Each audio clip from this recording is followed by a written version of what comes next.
өнөөдөр номынхоо зохиогч Bemnamig UB Life Man Poetry Night-д урьсан байгаа. Тэгээд номынхоо тухай ярилцах энэ хөөсгтээ зохиогч байгаа. Урьж байна. Халуун дулаан халга ташилтаараас та бүхэн бүгдэж аваарай гэж хүсэж байна.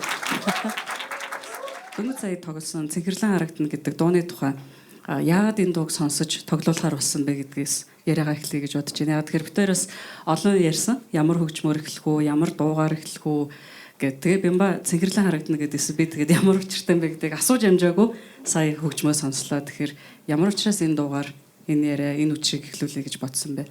За баярлалаа. UB Life-ийнхандаа болон өнөөрөө хүрэлцэн ирсэн бүх хүмүүст баярлалаа. Тэгээд дуун дээр 2018 онд цаг хугацаа хэлнэ гэж ном гаргачаад нээлт хийгээд Мөсийн лекцийн зааланд нээлт хийгээд тэн дээр маа дуучин Солонгоо ирээд утасны чин дуугаар уруулман юм байдаг гэж дуулаад тэгээд нэгдэх юм дүүлэн тарьсан. Хоёр дахь нөхдөр jazz club-т морин хуур тоглуулаад. Тэгээд яагаад энэ аяыг тоглуулсан гэхээр бас л нөгөө нацагд орчтой холбогдох гэдэг. 1925 онд нацагд орж Санкт Петербургт сурахаар очсон. Тэр үе одоо Ленинградад. Тэгээд хагас оюутнууд нь бол Ленинградын баруун хойд хэсгийн юм буддистский харам гэж ярьдаг. Гүнзэ чойно гэдэг хийд байдаг. Тэнд бүрээдүүдийн барьсан ийм хийд байдаг. Тэр хийдэд манай одоо оюутнууд Монголоос очсон оюутнууд байршдаг. Нацагд оржвол арай төв рүүгээ буюу нөгөө Эрмитажийн музейн хажуу тал сургуульд нь байдаг гэсэн учраас тэнд дотор байранд байрладаг гэсэн. Тэгээд Эренчингой одоо манайхны бүх томцуул тэнд очсон байгаа. Нацагд орж Эренчингой тэгээ Пагамд болон бүгд тэнд очиж сурч байсан. Тэгээд хашруу доороо тэр Гүнжээ чойно хийдийн хажуу талын оюутны байранд очиж одоо намын үүрийн хурал юм уу эсвэл хоорондоо уулзчаад тэгээд нацагд оржийг гаргаж өгөө явдаг гэж байгаа. Тэнгүүтээ алхаж очиод Галтаргины буудлын энд бааранд ордог. Тэгээд нөгөө пиав уудаг. Чорны пиав гэж нацагд орж одоо дуртай чи хар пиав гэж байна шүү дээ. Чорны пиава гэдэг тэгээд пиав уудаг.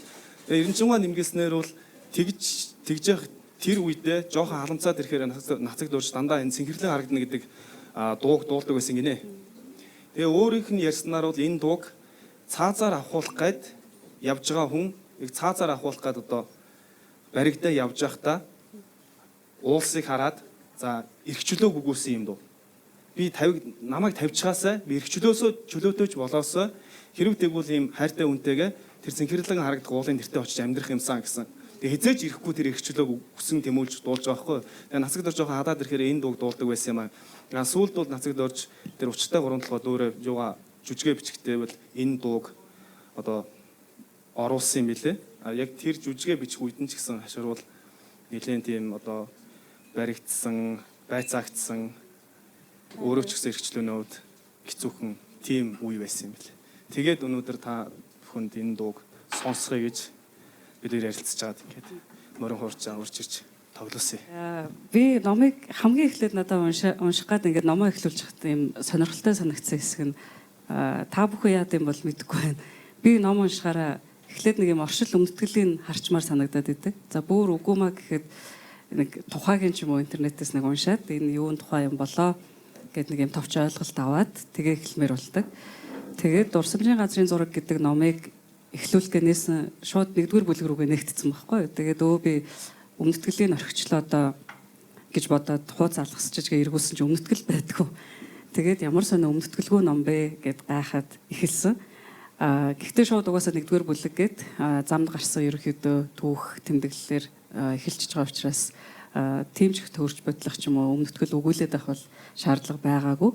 Гэхдээ нэг сонирхолтой санагдсан юм. Энэ номыг бас уншихаар яг юун тухай вэ гэдгийг угаасаа тоомлж тодорхойлж хэлэхэд бэрхшээлтэй санагдсан. Яг хэлмэгдүүлэлтийн тухай, нацагд оржийн тухай, эсвэл уран бүтээлийн тухай, эсвэл зохиогчийн сэтгэлийн тухай гэдэг ч юм уу ингээ маш олон агуулгатай түүнийг магадгүй уншсан өөрөө л тодорхойлох юм шиг байгаа.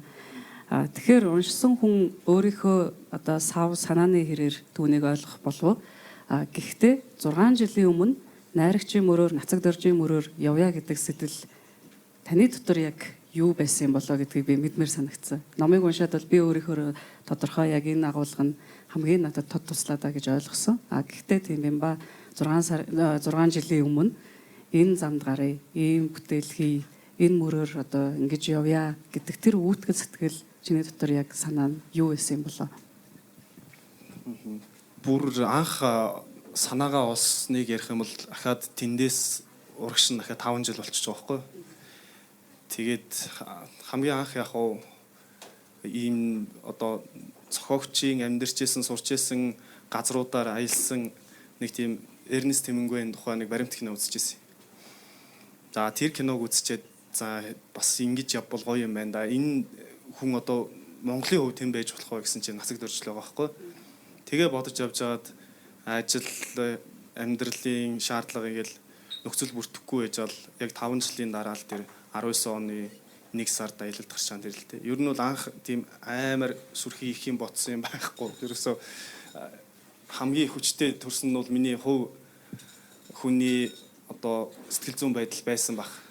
Сэтгэл зүйн байдал ч яах вэ? Тэр үед бол нэг юм би 20-од насныхаа төсөл рүү иж байгаа штэ ингээд. Ер нь 30 нас хаяанд ирсэн байна гэж тэр бодож исэн. Тэр үед бол надад нэг тийм амьдралын нэг заагаас нөгөө зааг руу яг юм анги дэвшдэг тоглоом шиг үсрэх гээд байгаа юм шиг. Гэтэр нэг хөл дээрээ үсрэх гээд байгаа юм шиг тийм мэдрэмж төрөөдсөн. Би тэн дээр тэнцэж одоо хоёр хөл дээрээ тэнцэж чадах юм уу эсвэл тэр шооноос гарчих юм болов уу гэсэн тийм мэдрэмж төрөөд. За ямар ч үсэн би эхлээд ингээд тэр дараагийн амьдралын дараагийн мөч рүүгээ орохын тулд эхлээд өөрийгөө зэгслэх ёстой юм байна. За тхийн тулд ямар ч нэг аялалд гаръя. Тэгээд зүгээр ингээд шууд юу гэдгийг шууд зүнхээ өөрөөд юу гэдгийг Сингапур ч юм уу, Токио ч юм уу ингээд явчих бас болно. Гэхдээ нөгөө 5 жилийн өмнө орж ирсэн санаа маань дотроос хатгаад болоогүй байхгүй. За тэгвэл энэ хоёрыг ингээд нэгтгэчихье гээд. Тэгэл нэг 2 сар хагас 3 сар орчим хүмүүстэй мэйлээр харилцаад за очиод уулзах юм уу, судлаачид ингээд орон байр нь хаана вэ нөө, тэр байшин хаана байдгийг нэг судалж аал. Тэгэл анх аялалд гарсан. Ер нь бол хамгийн анх одоо номонд чи сая ярьлаа номонд байгаа олон шугамуд байгаа. Нэг нь болох тэр хувь хүн өөрийгөө хайх ирэлт явж байгаа юм шиг. А нөгөөх нь зүгээр аяллаа армаан юм шиг. Энэ одоо аяллаа армаан гэдэг уран зохиолын бүр нэг тийм төрөл байна л да. Яг аяллаа армаан юм шиг нэг талдаа. А нөгөө талдаа түүхэн уран зохиолч юм шиг. Эсвэл нацаг дөржийн тухай юм шиг. Эсвэл бүр зүгээр болчоод яг гол зорилго нь хэлмэгдүүлэлт байсан юм шиг. Тэгэхээр анх суур нь бол тэндээс ихсэн. Би өөрийгөө дараагийн нэг шатан дээр хоёр хөл дээрээ буухын тулд гэдэг юм уу. Айгуу зоригтойгоор ихтгэлтэйгээр дараагийн шатанд амьдралын дараагийн шатанд хөл тавихын тулд зэгцэлж авах тийм шаардлагаас хэлсэн гэж хэлж байна. Сүүлд тавина гэж бодсон асуултаа гэхдээ одоо тэгвэл тамаар санагдчихлаа. Яг номын төгсгөлд бас бичсэн байсан. Гэхдээ одоогийн би урдын би байхаа болсон гэж итгэхийг хүслээ гэж номын төгсгөл тэмдэглэсэн байсан. Тэгвэл тэр эхлэх үед байсан магадгүй зохиогч энэ аяллаа дараах 6 жилийн дараах тэр өөр хүн болсон гэж итгэхийг хүссэн тэр зохиогчийн дүр сэтгэл санаа хэрхэн өөрчлөгдсөн бэ? Хинээс хэн болсон бэ?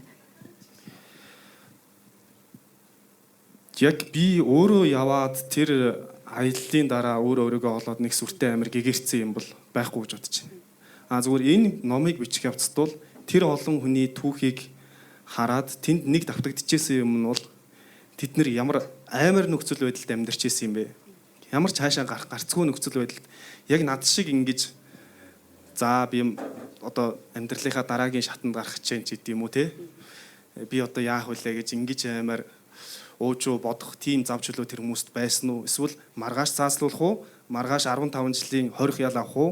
Маргааш одоо Германы тагнуул гэж хүтгэгдэх үү гэдэг ийм утганы ирэн дээр л байсан байгаа байхгүй. Тэрийг хараад бол яг бичих явцад бол тэр түүхүүд бол надад илүү урам зориг өгсөн гэвэл оноо.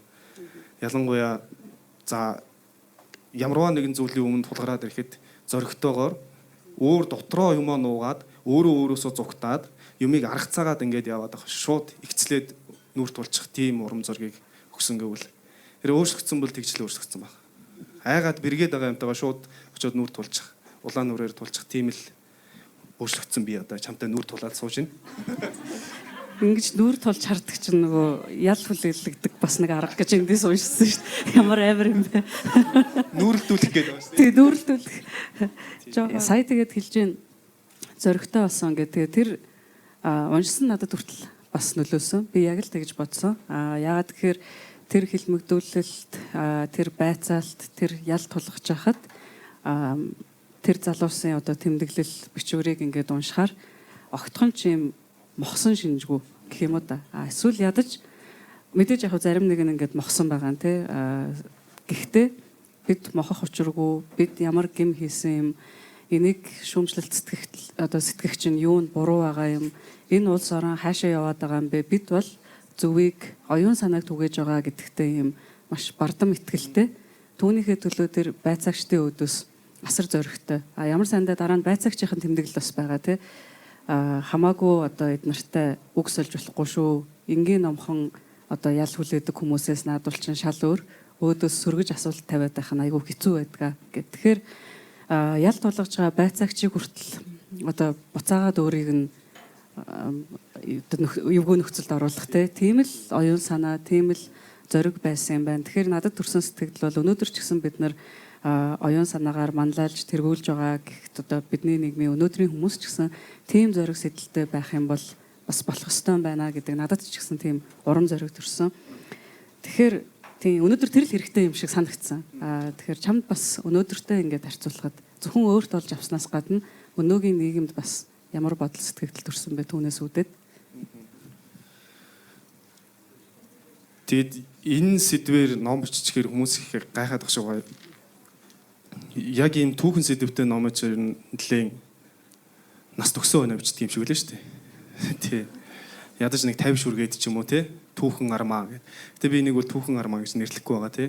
Уусаа улаан цайн cover дээр бичсэн зүүмэл армаа гэж нэрлэж байгаа. Саяын асуусан асуулт нь бол яг бид нар өнгөрсөн цаг хугацааны хүчтэй чанарыг дутуу үнэлдэг юм шиг санагддаг. Хувь хүн талаасаач тэр, улс гүрний талаасаач тэр. Өнгөрсөн бол өнгөрсөн.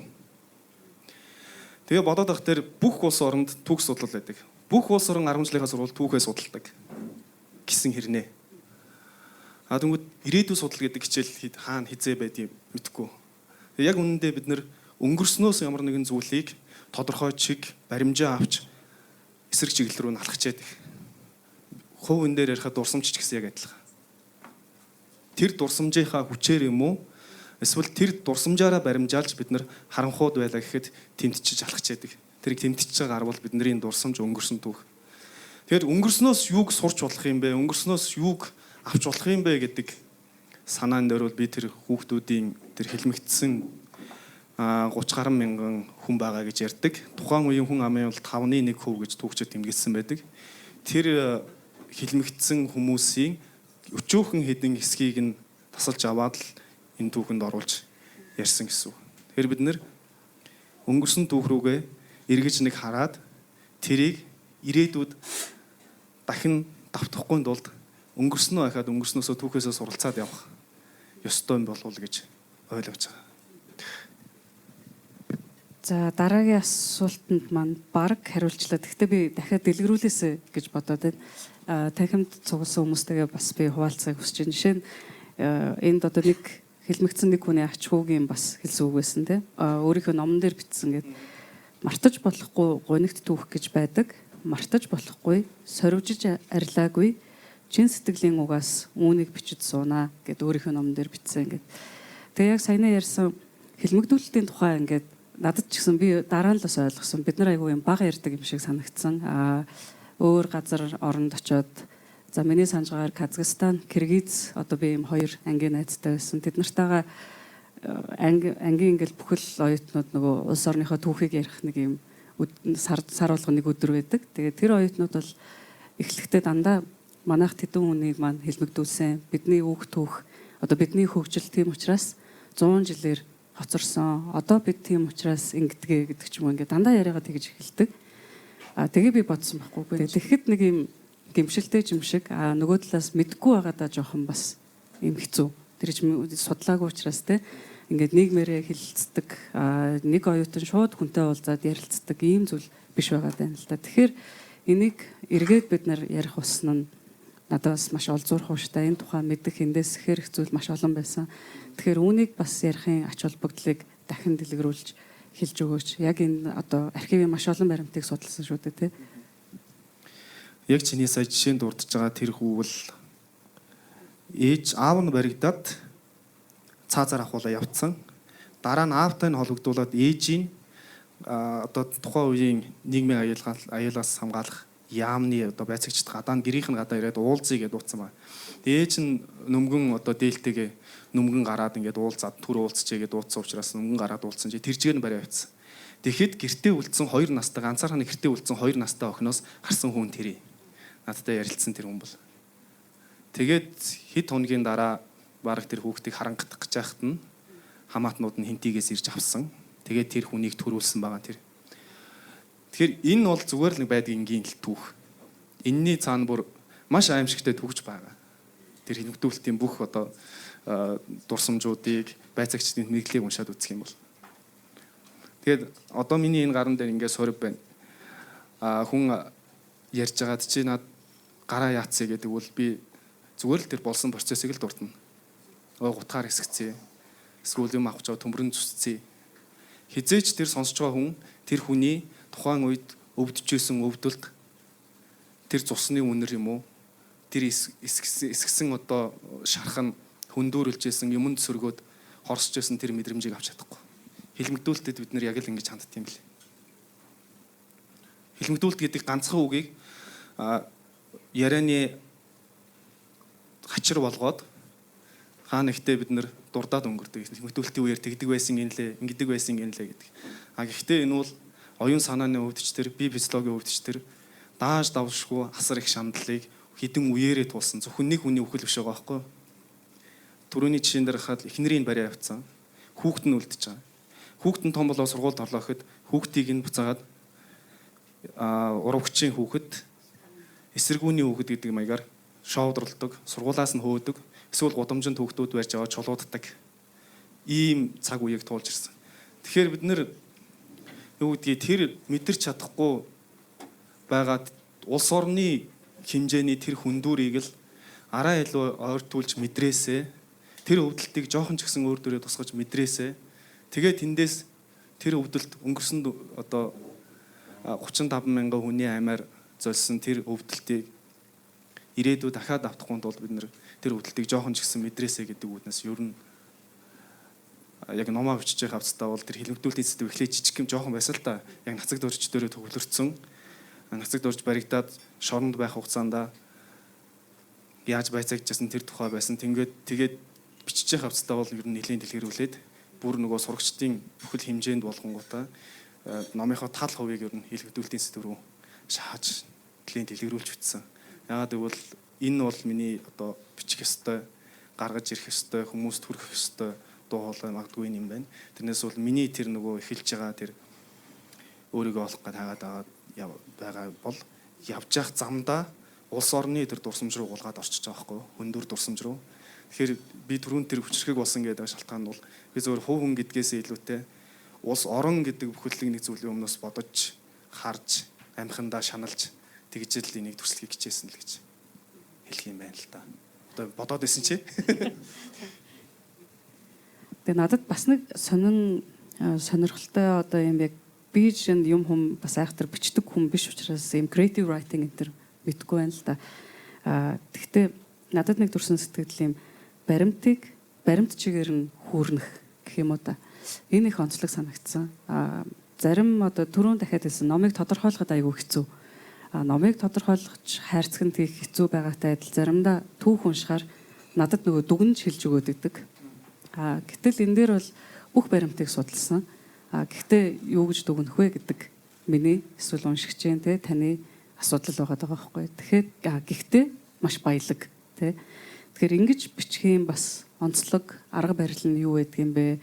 Нөгөөтэйгөр харахад энэ чинь нэг 300 хүрэхгүй хуудас ном байгаа те. Гэхдээ жишээ нь лав 2 минутын илтгэл нэг нүрийн бэлтгэхийн тулд лав 10 удаас 20 удаас юм эхлээд одоо драфталдаг штэ тий. Тэгжээж тэрийг нэг нүр болгодог. Тэгэхээр 300 хуудас ийм судалгаатай бүтээл туурна гэдэг түүний цаана магадгүй 30 мянган хуудас судалгаа үүх байгаа гэдэгт би бол итгэлтэй байна. Тэгэхээр 6 жилийн хугацаанд ийм баялаг түүхийн учир зүг хооронд нь олох тий Тэгээд тэдгэрийг хүнд фактик одоо баримт чигээр нь тэгтээ учир зүйтэй ойлгуулна гэдэг бол зохиогчийн хувьд бас маш хүн хөдөлмөр болов уу гэж бодож байна. За яг хуу 19 оноос би өөрөө нөгөө их сургуулаа уран зохиол судлалаар төгссөн. Тэгээ насагт урьдчийн талаар бол ерөнхий ойлголт бол байсан. Яг судалгаа бол 19 оноос 19 оны намраас л эхэлж байгаа юм л да. Тэгэл тэрнээс хойшлоод жинхэнэ архивын баримттай юмнуудтай л ноцолдож байгаа. Тэгээ яг уран зохиол гэдэг чинь фантаз шаардсан юм байгаа шүү дээ тий. Нэлээд фантазаа дагаж хөвөрөх тийм одоо тохиолдол цөөнгүй. Гэтэл нөгөө талд нэг хөдөлшгүй юм баримтууд байгаа гэдэг.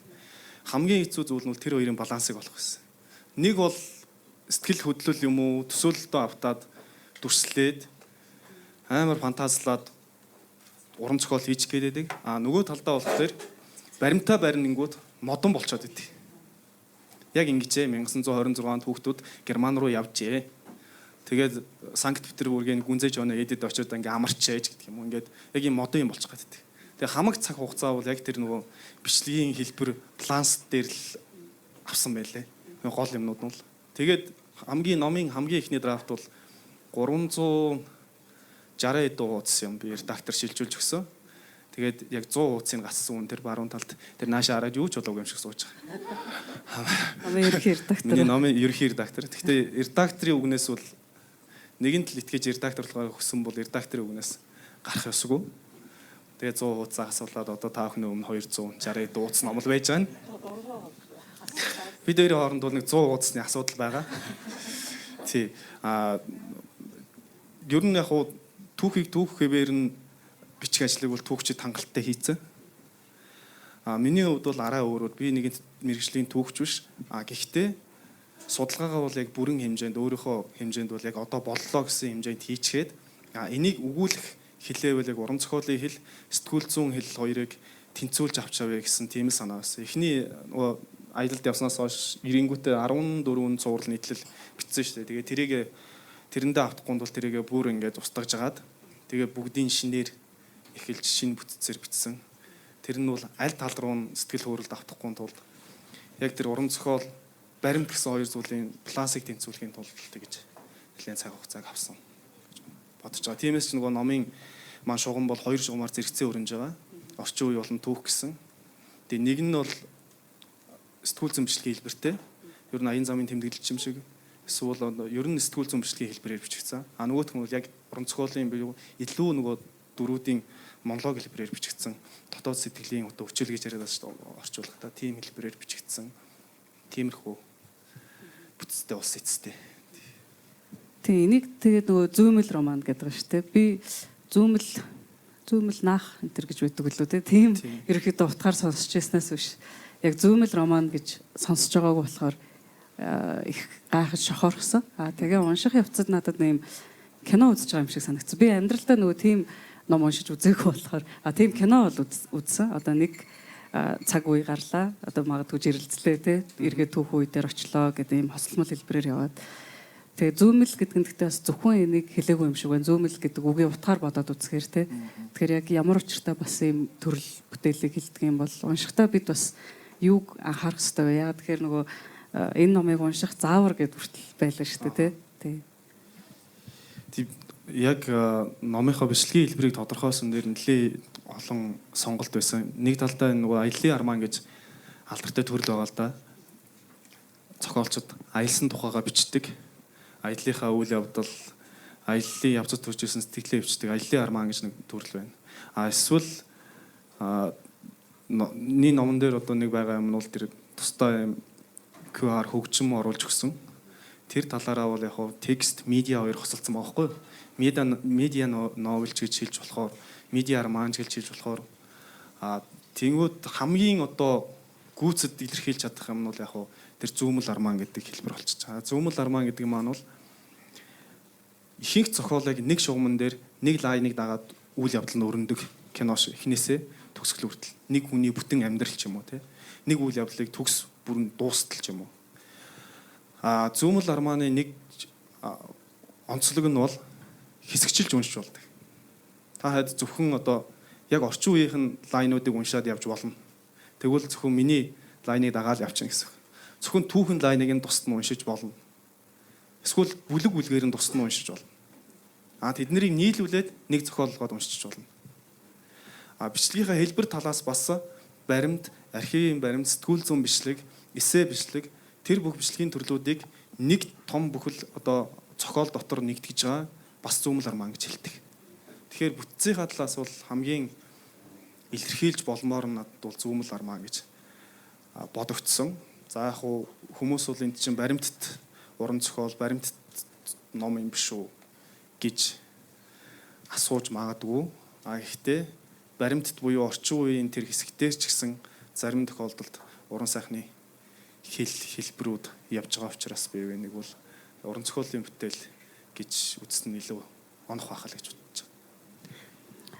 Надад нацаг дөржийн хэсгийг ингээд уншихаар тэр хүнийг ингээд хүн болгон өөрийнхөө төсөөлөх байхаа. Надад гэхдээ тийм маш мөрөөдөлтгий дэврүүн гэдэг үг их тохирохоор тэгээд өстой дэвшилтэд үзэл санаа бүхий юм сэхэтэн хүн байж гэдэг яг төсөөлөл уншаад орж ирсэн. Яг саяны өгнүүдийг бол бид нар ингээд янз янзын номноос ч юм уу янз янзын бичвэрээс ингээд зүгээр л хөндий уншдаг шүү дээ. Монголын их зохиолч сэхэтэн гэл ингэж сонсч л байсан. Гэхдээ яг энэ номыг уншихаар яг энэ хүн ийм хүн байж дээ гэдэг надад бол маш тийм тодорхой сэтгэл төрсөн. Нөгөө талаас 20-од насны залуучууд Германд очиод жишээ нацаг дөржиг дунд сургууль төгсөөгүй учраас их сургуульд авахгүй гэхэд батлан дааж исэн хүн нь Жамсрангийн Цэвэн гой гэж гарч илээ. Тэгэхээр Жамсрангийн Цэвэн гой бол бид нар бас сайн мэднэ. Тэгэхээр тийм их хүн тэр 20-од насны нацаг дөржиг батлан даагаад сургуульд илгээсэн гэдэг бол өөр үгээр хэлбэл нацаг дөржиг их тоосон байна гэдэг чинь нацаг дөрж тэгтлээ тийм их хүн тоогдсон байна гэдэг бол тэр хүн аль хэдийн оюун санааны түүчээлэгч тэргүүлэгч сэхэтэн байсан байна гэдэг надад бол жишээ нь таамар сэтгэл төрсөн. Тэгэхээр зөвхөн нацаг дөрж төдийг үе тэр баруунд сурахаар удсан тэр залуусын үг түүхийг уншаад явж хахад ер нь сэхэтэн хүн гэж хэнийг хэлэх юм шиг санагдсан бэ? Сэхэтэн тэр дэвшилтэд үзэл санаа гэдэг нь тэдний хувьд бас юу байсан бэ? Тэрийг судалсан хүний хувьд бас бидэнд хуваалцаж ярьж өгөөч. За хоёр асуулт нийлцсэн байгаа тий. Эхнийхт нь нацаг дөржийн тухай дүрсэлсэн, өгүүлсэн маш олон бүтээл байгаа. Ловчонгой арман бичсэн. За тэгээ баримтат гинүүд нэлээ олон бий. Ер нь судалгааны бүтээлүүд бол өөрөө тавихад орог надаас өндөр болчих واخа. Нацаг дөрж бол маш их судлагдсан. Гэхдээ уран зохиол судлалд канончлах гэдэг нэг юм байдаг. Хүнийг канончлах гэдэг. Нацаг дөрж бол Монгол каноны хамгийн тодорхой төгс дүр. Канон гэдэг нь яадаг вэ гэхээр ямар нэгэн улс төрийн зорилготойгоор юм уу? Ямар нэгэн зорилгоор хин нэгэн хүнийг ийм түүх бүтээгээд өөрийнх нь бодит байдлаас илүүтэйгээр дээш нь өргөж гаргаж ирэх. Би энэ үгээр нацаг дөржиг тийм байгаагүй гэж үгүйсгэж байгаа юм биш. Бодит байдлаас гэж байгаа шүү дээ. Бодит байдлаас илүүтэйгээр ингэж гаргаж ирэх. Тэгээ бидний мэддэг түүх бол их зохиолч нацаг дөрж 1906 онд Төв аймгийн гүн галуутай хэмээх газар ядуу хогтойж Даш дөржийн гэрт мэндэлжээ гэдэг. Тэгээд цаашаа түүх нь явдаг тий. Энэ бичигдсэн социалист хувьсгалт уран зохиолын баатар болгож ингэж канончлсан нацаг дөржиг агуу ийм зохиолч, агуу соён гэгэрүүлэгч болох ажил бол угаасаа тэр тухайн үеийн нийгэм улс төрийн гол зорилго нь байсан юм шиг байна. Тэгэж канончилж хувьсгалт уран зохиолын баатар болгож гаргаж ирсэн. Энэ нь эргээд нацаг дөрж маш их мандаад бадраад байгаа юм шиг ирнэ. Эргээд нацаг дөржийнхоо жинхэнэ уран зохиолын төвшөнд таарсан жинхэнэ уран зохиол хийсэн тэр бүтээлүүдийг дарах гол шалтгаан болсон. Тийм учраас бид нэр хамгийн дөрөв нацаг дөржийн шүлэг яруу найргийг зохиолыг ярихдаа мөрөөдөл гэдэг шүлгийн биш, анхны зас гэдэг шүлгийн биш, дөрвөн улирлын биш, миний нутгийг нэхэлж нэрлэдэг, миний хэн зургийг нэхэлж нэрлэдэг. Тэр нөгөө канончлал гэдэг маань ийм учиртай байхгүй. Хиймэл дүр үүсгэнгүүтээ хит аймаар шүтээд ингээ гаргаад ирсэн. Яагаад гэвэл нацаг дөрж маш олон уран зохиолын хувьсгалын шинжтэй бүтээлүүд бас байсан. Пионерын тухай бүтээлүүд байна, хувьсгалын тухай бүтээлүүд байна. Тэднийг нь илүү гол ярингуудаа ингээд дээш нь гаргаад ирсэн. Ийм тохиолдол байдаг. Тэгэхээр энд орхигдуулсан юм нь юу гэхээр тухайн үед нацагд орж яг юу бодож байсан бол хүү хүнийхээ үднэс тэр хүний сэтгэл зүйд яг юу орж байсан бол бүх сурсан мэдсэн бүх зүйлийг үгүйсгээд Германы тагнуулгээд тэр хүн чинь одоо зохиол бүтээлийг нь харахад бол нэлээд үндэсний үзэлтэй хүн байдаг шүү дээ. Их оронч маягийн хүн байдаг.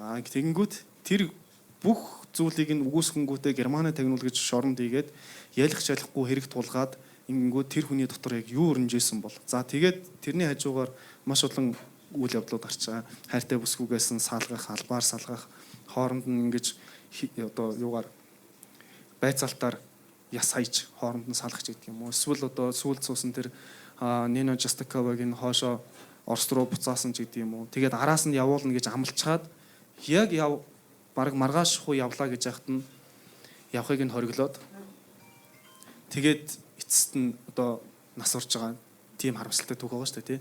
Тэгээд тэр үед тэр хүний дотор юу болж исэн бол гэдгийг л гаргах бол миний одоо үндсэн гол зорилго байсан. Гэхдээ нацагд орж бол бас миний одоо гол хүмүүст хүрэх гээд байгаа гол хүн маань бас биш.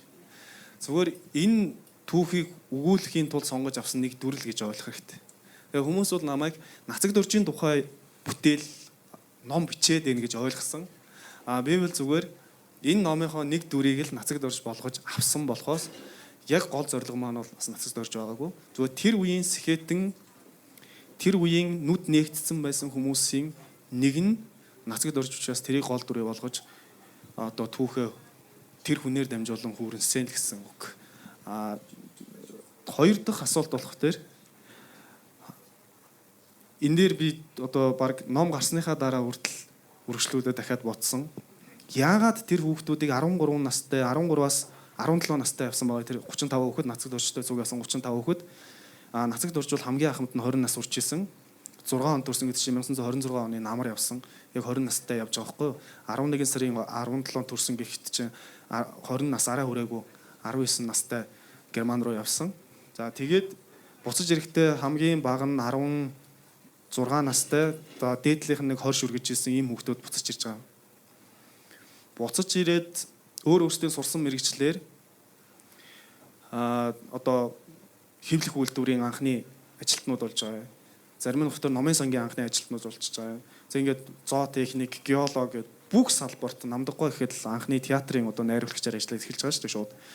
Намхаа Зэрэнгой гэхэд дуудаад одоо тухайн үеийн одоо яамнаас дуудаад за Намхаа Зэрэнчээ Германд зургийн мэрэгчлэр сурсан. Энэ туул голын гүүрийг бариадах гээд үхэр дэргэн дээр уудтай мөнгө тавьж өгөө явуулжсэн гэж байна шүү дээ. Чи 10 эдтэй хүүхэд одоо ганцаараа гүүр барина гэдэг үхэр дээр хөтөлцөн явж ингээд төсөөлтөө тийм л одоо боловсон хүчин байхгүй хомос дөнгөж л одоо шинэ Монгол улс бүрэлдэн бий болж исэн тийм эцэгтэй цаг л та. Тэгээд 37 он гараад ер нь Монгол улс төрийн нөхцөл байдал эвгүүцсэн. За тэгээд төрийн эрхэнд гарч ирсэн зүүнтнүүд одоо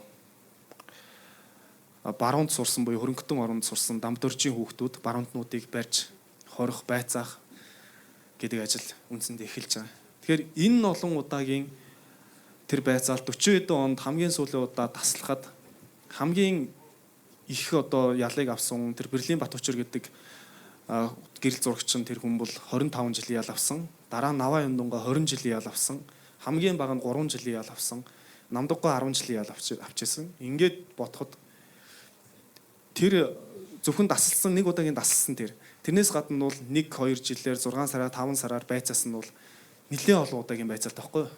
Тэг ингээд байхад тэр хүүхдүүд яагаад гомдоогүй юм бол, яагаад цөхрөөгүй юм бол, яагаад ийш тийшээ явахыг бодоогүй юм бол, эсвэл энэ бүхнээ зүгээр хайчиж болоогүй юм болов уу гэдэг бодол бол орж ижсэн. Тэгэхээр яг энэ хүүхдүүдийн хувьд бол сэхэтэн байх утга учир бол тэрэн дээр л гарсан юм байна гэж би ойлгосон. Тэр эрхчлөө гэж юу байдгийг хүний эрхчлөө гэдэг ямар агуу зүйл болохыг хэрвээ эрхчлөөтэй болчих юм бол улс орноо бид нэр одоо яаж хөгжүүлж хамтдаа ингээд сайхан нийгмийг бүтээж болохыг харчихсан тэр хүүхдүүд тэр үеийн одоо Европод очиод ялангуяа хүүхдүүдэнд сууж байсан 1926-аас 29 он гэдэг бол Германы яг алтан үе байхгүй юу? Ваймерийн бүгд найрамдах улс гэж бүрдэн тогтцоо. Яг нөгөө 2 дугаар дайн гарахын урдч нөхцөл урлаг соёл бүх юм Германд ярьцгэлж исэн бүх урлагийнхан Берлин рүү ирдэг байсан, Герман руу ирдэг байсан. Тэнд дэлхийн алдартай дуур, театр бүх юм байж исэн. Тиймийг тэр урлаг соёл, оюун санааны эсрэлтийг үздсэн хүүхдүүд бол бид нар бол тэгж зөвхөрч болохгүй. Хизээ нэгэн цагт үнэн ялна. Хүний эрх чөлөө гэдэг бол одоо бидний амь насаараа төлөөд чамаагүй хамгаалах ёстой эрхэм зүйл. Тэгэхээр энэний өмнө бол бууж өгч болохгүй гэсэн тийм бодлыг бол өөрсөндөө суулгацсан байх л гэж боддог. Хэрвээ тэд нэр яваагүй зүгээр Улаанбаатар хотын дунд сургуульд сурчгаад 20 он гараад тэгээ баригдаад байцагдсан бол хідэн цөхрөх байсан бол гэж бас харахад нүгэлээс сонирхолтой юм билээ. Тэгэхээр би бол тэд нэр таньж мэдж эрх чөлөө улс орон байхын утга учирыг таньж мэдсэн учраас тэр хүнд даваад эцэст нь амьд тэгээд тухайн салбартаа хамгийн одоо гойд мэрэгчлэтнүүд болж үлдчихэж байгаа шүү дээ. Намдаггүй ихэд шоронгоос гарч ирэл буцаад л театрын ямаа игээл жүжигээ тавиал явж байгаа байхгүй юу. Намхаа цэрэнгой ихэд ардын зураач болсон, Бацсахгүй ардын Монголын анхны ардын багш болсон. Тэгэл ерөөсөө ажил дүүрийн гавьяаж ажилт ингээд тэр 35 хүүхдэд нэр нь одоо мандаагүй хүн гэж байхгүй шүү дээ. Гэтэ тэр хүртэлх зам ямар аймаар замыг туулж ирсэн бол ойлгомжтой байна. Тэгэхээр тэр дэвчээрийг бол магадгүй тэр оюун санааны хүчээр туулж гарсан байх л гэж бодсон. Яг энэ Лайпциг хотын тухаас маш их дурддагдсан байсан. Тэгээ энэ түүхтэй бас салшгүй холбоотой энэ залуучуудтай бараг л манай улсын түүхэнд надад бол нэг юм тод бичих хөстэй газар юм шиг санагдсан. Тэгээ бид нар Герман гэхээр Берлин ч юм уу, за Мюнхен гэдэг ч юм уу ингээл бусад хотуудыг боддог. Лайпцигт бараг би уншаад бол зүгээр бараг өстой санаагаар болдог бол очиж монголчууд хөшөө барьмаар санагдсан шүү дээ. Тэгэхээр бас энэ хот болон Герман орны тухай энэ цаг үед яг сая бас дурдчихлаа. Гэхдээ өөр одоо онцлог зүйлсийг нь яг энэ хот улсын тухай Монголын түүхтэй хэрхэн холбогдох тухай өөр хэлэх санаа байгаа болов бидэнд бас ярьж өгөөч. Их олон бас судалгааны явцдаа ч гэсэн баггүй цагийг тэнд өнгөрүүлсэн байсан дээ. Тий, Лайпциг бол яах заргагүй одоо нацаг дөржийн тухай бичих байгаа юм бол Лайпцигт очихоос өөр аргагүй л дээ. 26 онд Берлинд очиж хэлний курс суужгаад тэгээ 27 оны 100 Лайпциг руу очисон нацаг дөрж. Хагийн дуламтай тэнд 2 газар амьдарч исэн. Би яг нэг газрыг нь бол олоод нэг газар нь 2 удаа очисон байна. 19 онд очисон, 23 онд яг энэ номыг бичих одоо байрын суурин байж бичих ийм төсөл аваад грант аваад урлагийн зөвлөлийн нэмжлэгтэйгээр Германд очиж Берлинд 3 сар байсан. Тех хугацаанд Лайпцигт очиж бас нэг хэд хоног яг номынхоо тэр Лайпциг текстийг бичихийн тулд ахиж очисон. Тэгээд нацаг дөржийн амьдарчсэн нэг газар нь бол 2 дугаар дайны үед бөмбөгдүүлээд байхгүй болсон барилга нь. Нэг байшин нь бол яг байж байгаа. Та бүхэн санаж байгаа бол тэр нөгөө хөрөнгөтний газар майныг үзв гэдэг зохиол дээр гардаг. Тэр байшин яг байршил болон гудамжны зохион байгуулалт тэгээд 29 онд Герман даяар үнэлсэн тэр майнигны баярыг энэс тааруулаад ингээд үзэхдээ тэр л газар юм шиг байгаа юм. Бош Штрасе хийн 3 дугаар 4 дугаар байшин гэдэг тэр газар байгаа. Тэгээд бас яг чамайг ярьсан чи сая тэр бид нарыг төсөл ихснээс хойш нэг хүн тэр яг бош гудамжны 4 дугаар байшин дээр очиж ийм одоо хүндэтгэлийн самбар босгох байсан гэд бас ярьж исэн. Тэгээ зэ нөгөө өдөр тэгээд та хоёр тэгээд очиод нэг самбар босгох чинь нэсэн. Уншаад олон хүн тэгж бодохоо одоо л очиж нэг юм босгомоор санагдчихлээ. Тэг яг тухайн газрын мэдрэмж гэдэг бол одоо би өмнө ч гэсэн нэг ярьжсэн энэ номын гол өгүүлэгч нь магадгүй хүн биш хот байхаа. 4 хотыг дамнсан ийм үйл явдал өрнөж байгаа. Улаанбаатар, Санкт Петербург, Лайпциг, Берлин гэсэн. Тэгээ хот өөрөө энэ номын өгүүлэгч болж явна гэж сонгосон. Миний хувьд бол бас жоохон өвөрмөц байсан юм байх л гэж боддог. Хот их ач холбогдолтой, хотын уур амьсгал, Берлин жишээ нь Лайпцигаас шал өөр, Лайпциг жишээ нь Санктаас шал өөр, Улаанбаатар бол бүр өөр ч гэдэм юм уу. Ийм 4 өөр хотын уур амьсгал, тэр дуу чимээ, хүмүүсийн одоо харилцаа хандлага ч гэдэм үү. Бүх тэр мэдрэмжүүд хүнд мэдрэгч байгаа мэдрэмжүүд өөр өөр байд юм лээ. Тэрийг мэдэрчээж, багч гисэн мэдэрчээж номондоо тэр 4 хотыг яг зохиолынхоо ингэж одоо зохиолын бүтцээр ярих юм бол холбоос л юм л да. Үйл явдлыг холбож байгаа зүйл нь тэр 4 хот байгаа байхгүй. Тийм учраас яг номонд тэр хөгжим оруулалтын ч гэсэн бас тийм учиртай яг манай инх мөнхийн дүү хөгжмийн зохиолч Prisma Beds гээд хаягтай дагаараа гэх юм. Тэгээд мөнх үлзий тэр хөгжмүүдийг хийсэн. Тэгээд яг номыг уншаад 4 бүлгийг нь уншаад тэгээд тэр бүлгийг текстээр илэрхийлээд би нэг текстээр илэрхийлсэн байна шүү дээ. Хөгжмийн зохиолч бол тэрийг уншаад тэнд бүлэгт багтж байгаа мэдрэмжийг хөгжмөөр илэрхийлж гаргаж байгаа байхгүй. Тэгээд гол нь ягаад хөгжим оруулаа гэсэн санаа бол 19 онд явахдаа бүх аялын дууш диктофоновын өрөөс унтраагаагүй байхгүй. Тэр дуу чимээг бичиж авсан. Бүх дуу чимээ. Годомжны одоо тэгэл хаар яриа бүх дуу чимээг бичиж авсан. Тэгээ тэрийг ямар нэгэн байдлаар дуу чимээ хэлбэрээр нь хүмүүс сонсохыг хүссэн. Тэр нь үл явжгаад хөгжимтэй тэгээд дуу чимээтэй микс хийсэн юм саунд арт маягийн бүтээл болоод номон дээр орсон байхгүй. Тэгэхээр тэрийг хүнд ингээд 6 мэдрэхүйн нэг нь хараагаараа уншаад ингээ хүн мэдэрч чаавал чихээр сонсож мэдрвэл ямар байх вэ гэдэг нь хамгийн гол байсан. Нөгөөтгөөр яг 4 бүлгийн ард дээр тэр 4 хотын газрын зураг байгаа. Тэн дээр бол одоо би хаагуур явж юу идэж уснаа хүртэл тэмдэглэсэн байгаа. Та тэрвээ яг энэ 4 хотод Завлаанбаатар бол одоо гараад ч гэсэн явж болно. Нөгөө 3 хотод нь очих юм бол яг тэр газрын зургийг бариад явах юм бол асуудалгүй тэр газруудыг олчиж болно. Тэгэхээр одоо бол энэс дараагийн хүмүүс бол ямар нэгэн судалгаа хийгээд шаардлагагүй наад чиг 3 сар хүмүүстэй мэйлдэлцэх ямар шаардлага байхгүй. Шууд өөрснөө тэр Google Map дээр хайгаад очиод газруудыг үзэж болох юм билий хэрвээ сонирхдаг бол тий. Лайпцигтэй холбоотой нэг сонин явдал бол Лайпциг надад нэг удаа их өгөөмөр хандсан. Тэр нь бол 19 онд очичоод Лайпцигт яг 10 оногийн хугацаагаар ирсэн баха бид нар чинь. Тэгээд судалгаагаа хийчээд очиод яг очисон өдрөө мэйл бичсэн. Тэнд миний уулзах хамгийн одоо чухал хүн бол Германы тэр Лайпциг их сургуулийн профессор нэг эмэгтэй настай эмэгтэй байсан. Тэгээд тэр хүнтэй уулзъя гэд мэйл бичсэн чинь намайг Берлинээс одоо Лайпциг руу явж явах замд мэйл ирээд тэгсэн чинь нөхөр нь над руу мэйл бичсэн байхгүй. Манай эхнэр ингээ Альцгеймертай болцоо. Тантай уулзах ямар ч боломжгүй. Ингээ харамсалтай байна. Бид нэр одоо бараг 3 сарын өмнө цаг тавуулсан байгаа шүү дээ. Яг тэдэн сарын тэдний тэд өдөр би таанд очиноо. Тэг яг тэгж товолж байгаа юм чи. Тэгэл бүх юм ингээл дуусчаа. За газруудаа үзэл ингээ буцъя. Тэнд уулзах ганц 2 хүнтэйгээ уулзчаал гэж буцхаас урааггүй гэд. Тэгээд судалгаагаа хийчихэд маргааш нь Берлин рүү буцна гэсэн чинь маргааш өглөө манад ирээд хүрээд ирч чадахгүй гэсэн мэйл ирж байгаа байхгүй. Тэгээд тэр одоо эхнэр нь 79 байсан. Тэгэхэд нөхөр нь 80 гарцсан хүн байсан. Хоёулаа алдартай монгол судлаачид. Тэр 2 хүнтэй очиж уулзаад тэгээд тэр бол бидний хамгийн сүүлийн уулзалт байсан билээ л дээ. Сая 23 онд Лайпциг сургууль дээр очиход хоёулынгийнх нь хүндэтгэлийн самбар дээр зураг нь гарцсан. Тэгээд энэ дээр 2 он бичигдсэн байлээ. Тэгэхээр өөрхий биднээс хойш удалгүй насарцсан юм билээ.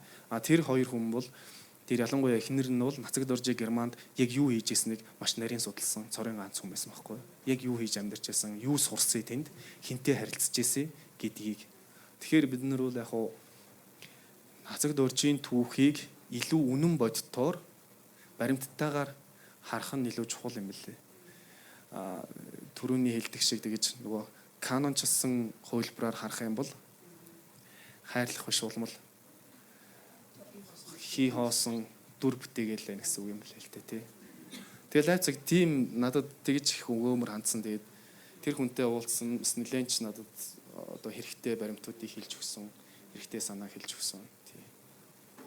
За танхимаас асуулт байгаа болов уу? За таны хийсэн бүх ажил баярлалаа. Тэгээд датагаа цуглуулахад хэр хэцүү байсан бэ? Архиваас авсан гэсэн. Ингээд хүмүүстэй уулзаа явсан тийм ээ. Тэгээ бас цуглуулсан датанда сэтгэл хэр хангалуун байгаа бол жоохон дутуу юм шиг санагдах ч юм уу тий. Датаныхаа талаар жоохон дэлгэрэнгүй яриад өгөөч.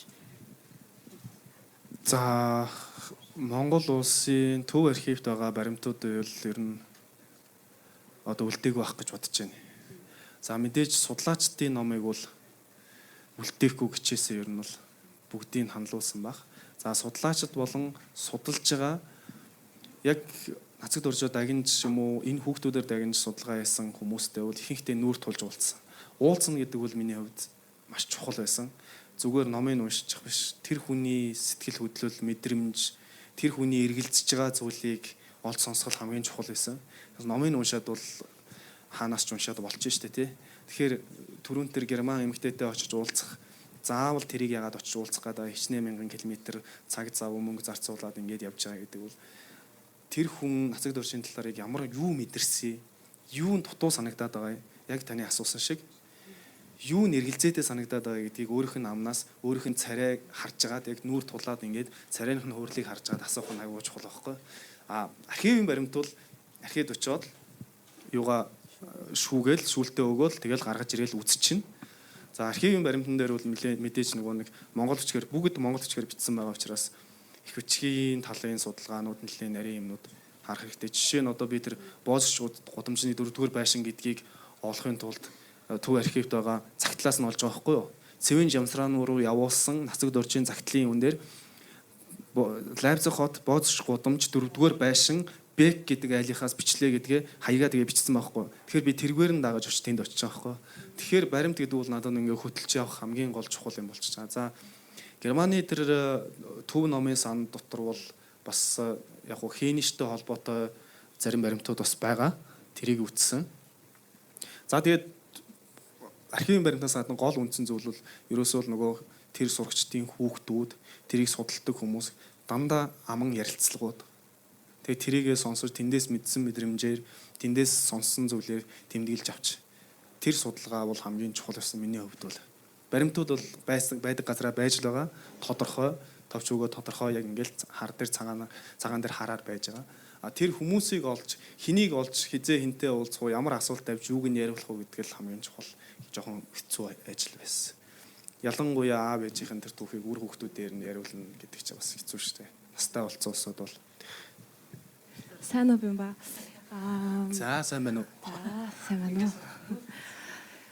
Ингэж бодлоо та найрагчийн мөрөөр гэдэг төсөл ихэлсэн цагаас хойш болон одоо өнөөдрийн хүртэлхийн нөгөө дурсамжийн газрын зураг ном хэвлэгдээд гар дээр чи ирэх хүртэлх энэ хэдэн жилийн хугацаанд энэ хэлмэгдэх статистиктэй холбоотой баримт материалууд юмнуудыг судлаад чи өөрөө энэ дотор ингээд биеэрээ оюун санаагаараа ороод амьдраад ингээд явж байхад мэдээж одоо ямар ч хүний зүрх сэтгэл энлэг шаналлах те шархирах хэмжээний ийм одоо мэдрэмжүүд төрөхөр л байна л да.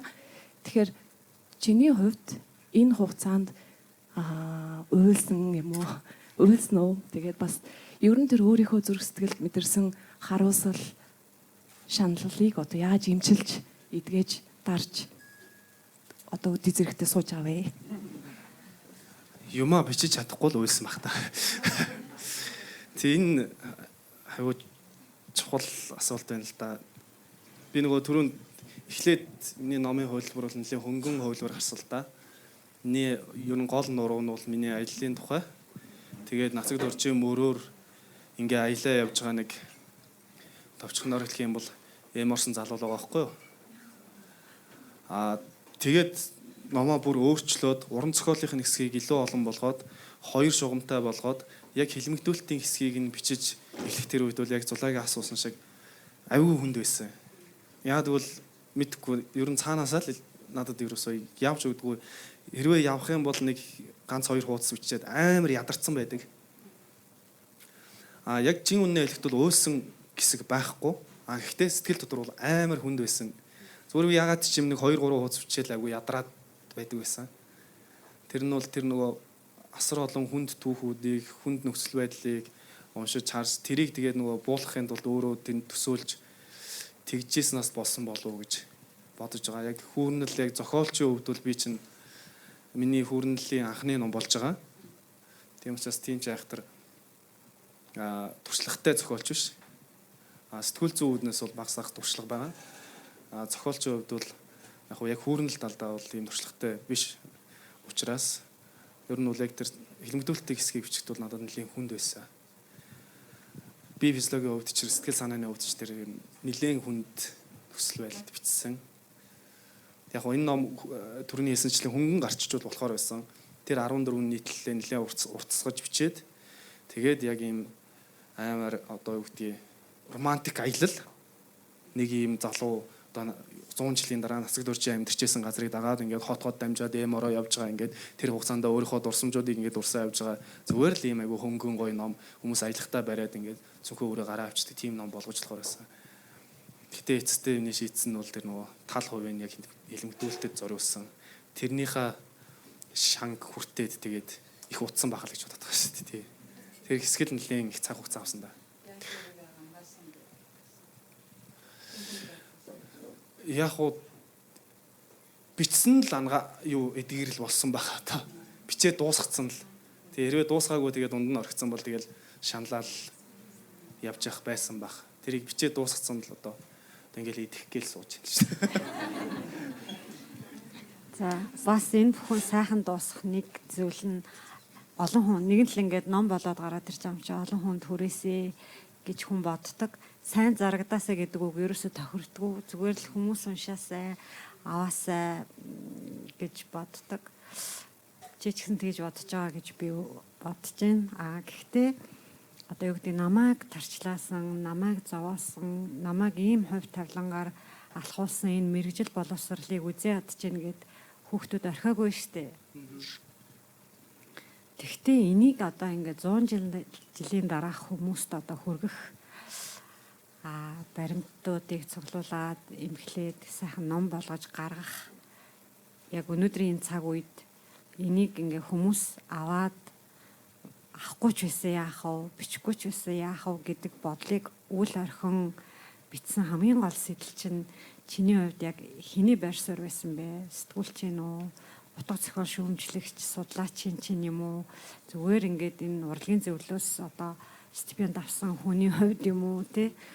Гэж асуумаар нэгдүгээр, хоёрдугаар чи олон хүний түүхийг архивын баримт ингээд уншиж байхад нэг хүний тухай юм шиг мөртлөө нэлэнхүү улс орон олон дөрүүд ингээд тодрон гарч ирдэг тийм гайхамшигтай зүйлтэй тохиолддог. Чи нацаг даржиг дүрээ болгосон боловч одоо энэ хүмүүст та нар нэг тэр хүнийг нэг илүүтэй судлаад хараарай.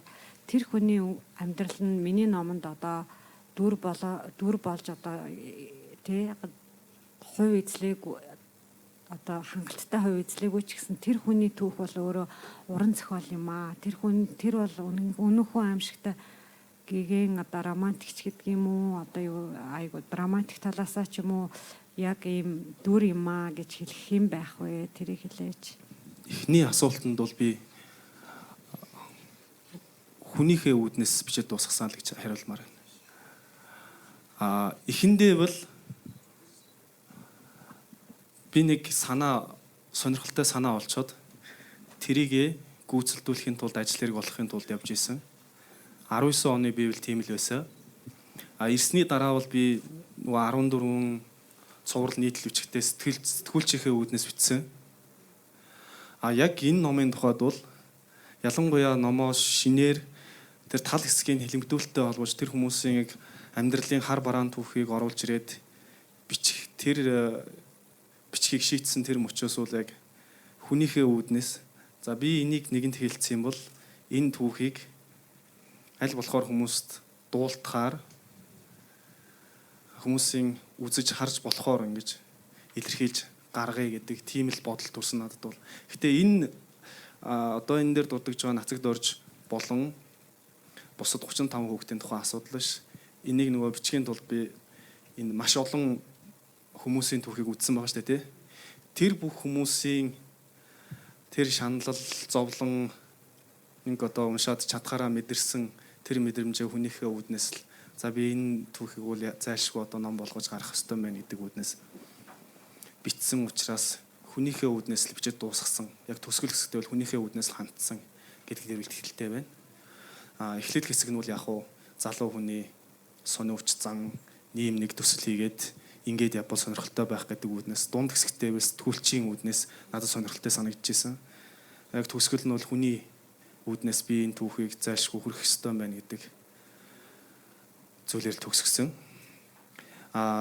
Түүхийн хувьд бол энэ 35 хүний түүх 35-уулаа нийлээд нэг 40 гаруй хүний түүх болж байгаа. Багш нар нь ороод тэгээ энэ хүмүүсийн түүх бол бүгдээрээ кино. Бид нар зөвхөн мэддэг нь нацагд орж болохоос тэр жижиг нацагд орж буюу төмрийн нацагд орж гэж хүн байна те. Яг кино зураг авалтынхаа талбай дээрээс баригдаж яваад зүүн хараагийн үйлдвэрт жижигүр хийжсэн. Тэр хүний тэгээд хоригдож явах хугацаанд нь ямар олон аимшигт зүйл хувийнх нь амьдрал тохиолдож байсан. Намдаггүй жишээ нь хоригдчоод шоронгоос гараад гэртээ ирэхэд нь эхнэр нь нас урчихсан байсан гэдэг ч юм уу те. Намхаа цэрэнгуй нэг гүүр барьчаад тэр гүүрийг нь хүлээж авахдаа аман гэрээ хийсэн байгаа. Бичгийн цаасан дээр биш, амаар гэрээ хийсэн. Тэр нь юу байсан бэ гэхээр энэ гүүр чинь 20 жилийн дотор нурах юм бол тэр нурсан өдөр нь чамайг цаазаар аваач шүү гэсэн аман гэрээ хийсэн. Тэр хүнийг яаж тэр сэтгэл зүйн байлаар нь 20 жил тийм тамийн тогоонд амьдруулж байна. Тэгээд хүүн надад ярьжсэн. Тэгсэн чинь нэг өдөр аав нь найзуудтайгаа нийлээд их уусан гинэ. Тэг яагаад та тэгж их уусан юм бэ гэж сүүлд бүр настай болсон асуусан чинь аав нь 20 жилийнхаа ялнаас гарсан юм аа. Тэр өдөр нь тэр 20 жилийнх нь аман гэрээ дууссан өдөр юм байна. Яг 20 жил болсон. Тэгээд найзуудтайгаа навсуусан гэж ярьдیں۔ Жишээ нь Францад сурч байсан 4 оюутны нэг тэр урт насан гэж хүн Цэрэн хандгаа Герман сурч байсан охинтой цагтлаар харьцаж хагаад хоёулаа ирээд гэр бүл болсон. Гэр бүл болоод дараа нь Оросд сурч байхдаа охинтой болоод охин нь 2 нас хүрсэн. Тэгээд тэр охиныхын төрсөн өдөр дээр Цэндийн дамдын сүрэнгуй яриад 2 настай Ро гэдэг шүлгийг охинд нь зориулж утсан. Баг жишээ нь. Гэтэл тэр урт насан гэдэг хүн буцаж Оросоос буцаж одоо Монголд ирснийхаа дараагаар 3 улсын тагнуулын эргээр цаазаар авахулсан 20 дэдтэй залуу. Тэр хилмигдүүлтийн түүхэнд 3 улсын тагнуулын эргээр цаазаар авахулсан тохиолдол баг байдгүй л гэж судлаачид ярьд юм билий. Тэгэхээр энэ хүмүүсийн түүхэл тэр чигээрээ кино. Жишээ нь Хаалаа гэдэг эмэгтэй байсан. Өвөр Монголын ноёны охин. Өвөр Монголын одоо ардын засаг ясны дараагаар өвөр Монголоос орж ирсэн ноёдуудын нэг тэдний охин Хаалаа бол Герман сурсан тэр 35 сурагчийн нэг байсан.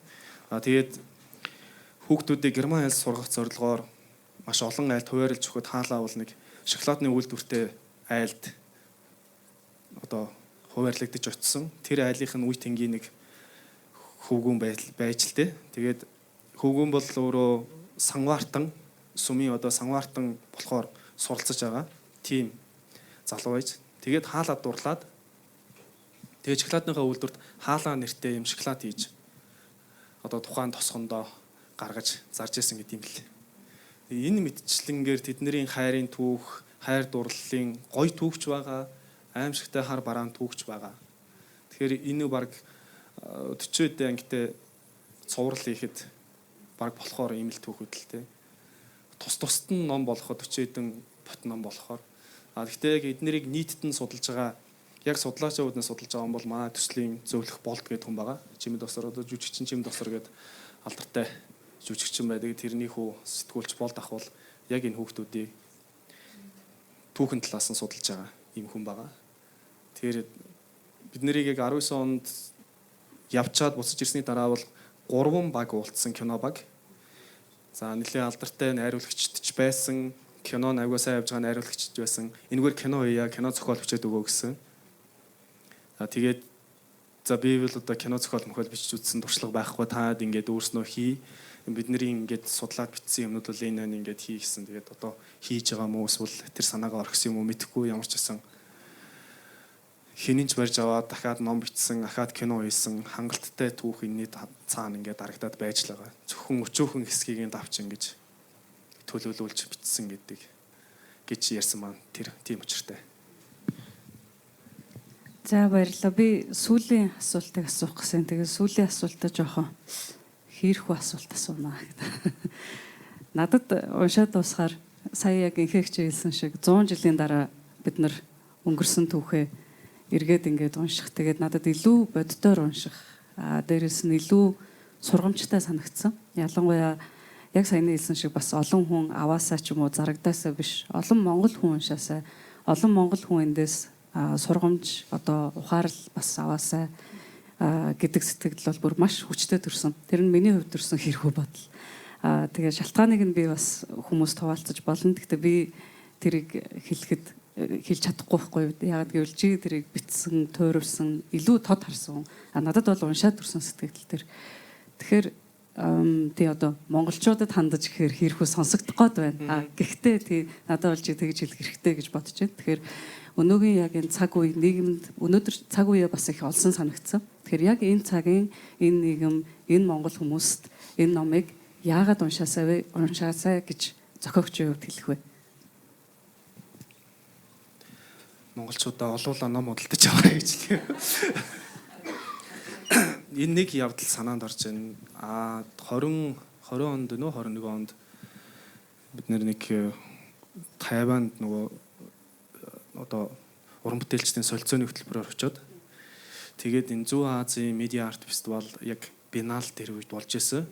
Тэгээд тэрийг үзээд ингээд нэг алхаж исэн чинь нэг өрөөнд 4 хүний юм түүхэн зураг байсан байхгүй.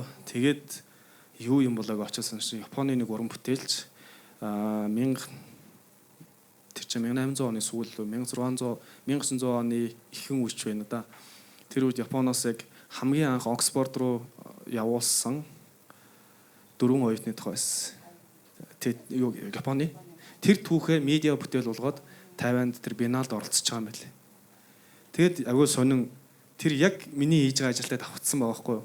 Яг 4 оюутан Европ руу сурахаар явсан. Тэгээ сурч ирээд улс орныхоо одоо нэг нь ерөнхий сайд болсон байдаг, нэг нь эдийн засгийн хариуцсан сайд болсон байдаг лөө. Дөрвөлээ ийм сайд өндөр албан тушаалтан болсон байдаг байхгүй юу? Тэгээд тэр чинь нөгөө Японы одоо эрх шинжилтийн үеийг эхэлж байгаа тэр юм блэ л дээ. Яг гадаад явсан анхны 4 хүүхэд. Тэгээд тэр түүхийг ингэж харчингуудаа за би ч бас нэг буруу юм хийгээд байгаагүй юм байна гэж бодсон шалтгаан тэр. Тэгээд ер нь бол гол зорилго нь бол яг үндсэндээ хамгийн ихэнд дуудаж байсан гол зорилго бол одоо эцэстээ нэг ном гаргаж гэдэг юм уу эсвэл юу ягаач ямар нэгэн бүтээл гаргаад хүмүүст би жишээ нь одоо олон танигдгийг гэх юм биш. Зүгээр энэ түүхийг л ямар нэгэн байдлаар ямар нэгэн хэлбэрээр олон залуучуудад ялангуяа залуу хүмүүст хүргэх нь л миний одоо гол зорилго байсан. Зүгээр л энэ түүхийг хүмүүс мэдээсэй гэж хүсэж байгаа. Тэр нь бол яг хуу би түрүүнд хэлсэн. Эхэндээ бол би бүх зүйлийг яг хөнгөнөөр бодож байжээ. Зөвхөн өөр дөрөө төвлөрөөд би дараагийн амьдралын дараагийн шатанд яах вэ? Би ингээд амьдралдаа ямар нэгэн шийдвэр гаргаад би бас өөрчлөгдмөр байна гэсэн тийм санаан дээр аялалд гараад эргээд ирэхдээ бол би яг одоо ингэж хэлвэл чиний хэлдэг шиг хийрхүү сонсогдож магадгүй. Гэхдээ улс орныхоо өмнөөс өөрийгөө ингэж тавьж үзэж байгаа байхгүй юу? Би энэ улс орны нэг хэсэг юм байна. Энэ шаналл ч гэсэн, энэ туусан түүх ч гэсэн, энэ хинэгдүүл ч гэсэн надтай бас ямар нэгэн сэжмээр ингээ холбоотой энэ улс орон одоо би иргэн гэж явж байгаа бол ямар нэгэн холбоотой. Тэгэхээр энэ одоо хашгирах дуу гэдэг юм уу? Энэ өнгөрсөнд болсон энэ аимшигт дуу юм уу? Энэ түүхийг би илүү одоо тод хашгирч олон хүнд хүргэх хэрэгтэй юм байна гэдэг тэр санаа бол одоо илүү бүрэлдэж бүтэж энэ номыг бичих явцад төрсөн. Тэгэхээр яг уу яагаад гэвэл одоо юу гэдгийг одоогийн бидний байгаа нөхцөл байдал бол чи хэллээ шүү дээ тий. Яг энэ нөхцөл байдал тохирсон гэдэг. Би бол яг уу цаг үеийн нөхцөл байдлыг нэх бодоод энэ түүхийг ахиж гаргаж ирээд ингээд улс төрийн шалтгаантайгаар ингээд яа чи гэсэн юм ерөөсөө байгаагүй. Цэвэр уран бүтээлчин л тийм дэврүүн санаагаар эхэлж байгаа шүү дээ тий. Яг уу яг тэр түүхүүдийг одоо судлаад хүүхдүүдтэй нуулзаад уншаад эхлэнгүүт яг хүнийхээ үднэс л гэж бодогдсон юм байна нэгдүгürt. За энэ түүхүүдийг их олон хүн мэдэхгүй байгаа. Зүгээр судлаачдын хүрээнд л эргэлдэг энэ түүхийг илүү гадагш нараад залуучуудад хүргэе. Зүгээр тэндээс ургуулад бол эх оронч үзэл гэдэг чинь миний өмнө боддог байсан шиг амар тэмцэх юу гэдгийг урайлаазан бариад маш хүчтэйгээр тэмцэх ч юм уу. За тэр нь байж болно. Илүү идэвхтэй байдлаар тэмцэх. Нөгөөдгөөр зүгээр энэ хүүхдүүдийн түүхийг үзэхдээ яг чин шударгаар чин хүслээр мэлцлээрээ өөр өөрсдийнхөө мэрэгчлэлээр өөр өөрсдийнхөө албан тушаал дээр яг чин сэтгэлээс ажиллах чинь ямар хүчтэй их оромж үзэл юм бэ гэж бас бодогдсон. Тэгэхээр энэ түүхийг зүгээр хүргэчих нь л залуучд хүргэчих нь л миний одоо зорилго болж эцэстээ. Ямар нэгэн тайлбар хийх бол надад ямар ч шалтгаан байхгүй. Би түүхч биш. Түүхийн өмнөөс би дуурахгүй. Зүгээр чаддаг юм нь ми зүгээр энэ хугацаанд уншсан зүйл нь уран зохиол, сурсан мэргэжил маань уран зохиол. Яг зүгээр уран зохиолын хэлээр сайн ч байсан, муу ч байсан уран зохиолын хэлээр чаддаг зүйлээрээ дамжуулаад тэр түүхийг гаргаад өгчөөл гэдэг л санаа. Тэгээд нэг олон хэлбэрээр яваад байгаа шалтгаан дээр л дээ. өөрсдөө шал мэдэхгүй саунд арт чигээд баримтат кино чигээд нийтлэл ингээ ном гэдэг олон хэлбэрээр яваад байгаа шалтгаан нөгөө хэлбэрээ өөрчлөл олон хүмүүст л хүргэе гэсэн түүхэл тийм л зорилготой. За баярлалаа. Бидэнтэй маш нээлттэй дотн сайхан ярилцаж түүхээ овалцсанд баярлалаа. Тэгээ бүгдээрээ номоо хамтран уншаарай. Бямбада цаг гаргаж бас хүрэлцэн ирсэнд маш их баярлалаа.